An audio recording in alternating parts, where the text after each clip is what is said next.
what's up guys? Nasa Drex naman. So papunta tayo ngayon sa may venue ni OX na may set up po siya doon sa event niya. So mag-vlog tayo doon kasi nakita ko yung post niya. And papunta, nagdadrive ako ngayon. So stay chill mga bossing and stay safe sa atin. X. Ito mo sa ay, itor ka sa setup ko. So itor niya daw ako sa setup niya. Powered. Yan, powered na. Passive na Airbus. Ito yung na-drive na channel 1. Channel 1. Channel 1, channel 2. Yan. Tapos sa sub, ito apat to lahat nakaload. So makita nyo man na may ano, yung signal niya na pumapasok. Yan yung tapos sub. Sorry, ito lang. Mixer. Ito. Mono. Kasi mono yung sa mixer ko out yun. Mono out. Then tapos over lang yung gamit ko dito, cut limiter. Mono din to? Mono rin to, signal niya, mono. Left lang. Mono three-way sub. Mono in, stereo out. Ano to, itong high, itong sa passive sa taas. So yan, yung dalawa na Airbus. Active, ito Airflex, tapos itong sub yan. So basic setup lang. Copyright, ito din music. So, team basic. Sa'yo hindi copyright sa'yo no? Aki! Sige ah.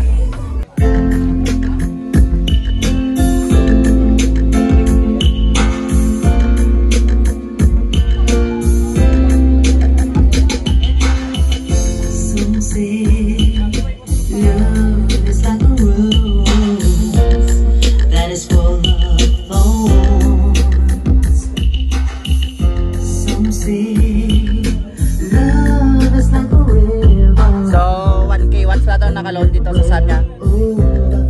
1K sub mo no? So 1K watts na Yamaha clone na gawa ni Alter Soundworks. Then yung Airbus na D12. So ayan. Airbus na D12 and syempre active na Johnson na ang ground pa. So ayan, may ano siya, may DSP. So ito nakalink lang kasi may out, may ano naman siya eh. Ito yung dito naka-input, naka-line out lang. So ayan.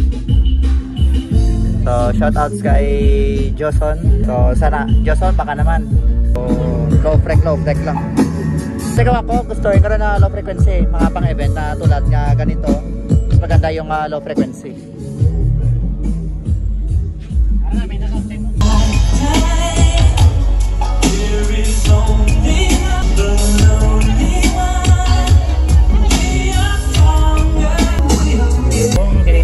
So may iniisip naman si OX na hindi maganda. Kasi bagong ano ko to eh. Bagong setup. Kaya, so kaya practice ko yung tinatawag na time alignment sa mga speakers na ganyang setup. Kasi may instances o may possibility na syempre isang unit is passive and yung active. So may delay talaga tong ano kasi malayo yung wiring. May possibility na mag-delay yung sa itaas or sa ibaba. So kaya may yan yung purpose ng ano, yan yung purpose ng drive rack. Sa na may delay. Time alignment. So may time alignment. Upgrade sa Midas no 32.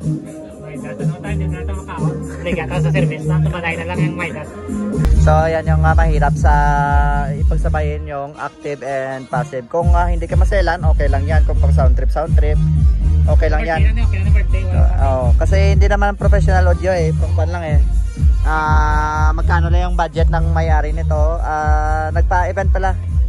So kaya bahala na sila makinig dyan. Extension na kanya moment na yun. Extension na kayo gamay mo lang yung antena namin eh.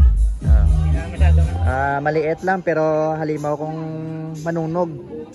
So ilang theaters na nasunog dito. Okay, baka naman may bakante pa dito mga Broadway.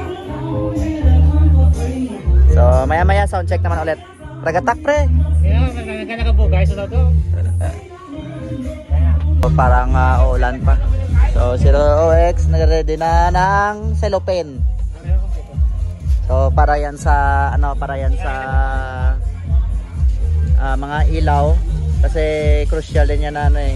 Baka mabasa yung SMPS and yung board niya. And yung syempre yung buttons niya baka magkaroon ng kalawang. Kaya mahirap yan ipindot. Yan yung mostly na mahirap sa parleds. Kasi pag nag-moisture yung push buttons niya, hindi nyo na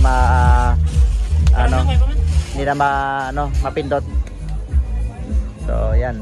Ito pa yung niregalo kayo, Exo. Ayan, Yung 110. So may 110. So binigyan ko pa siya ng separate na 110. So yan, drive rack. Naka-wide ba? So Naka-wide din ko. yung power sequencer plan niya is Broadway din. So ayan o.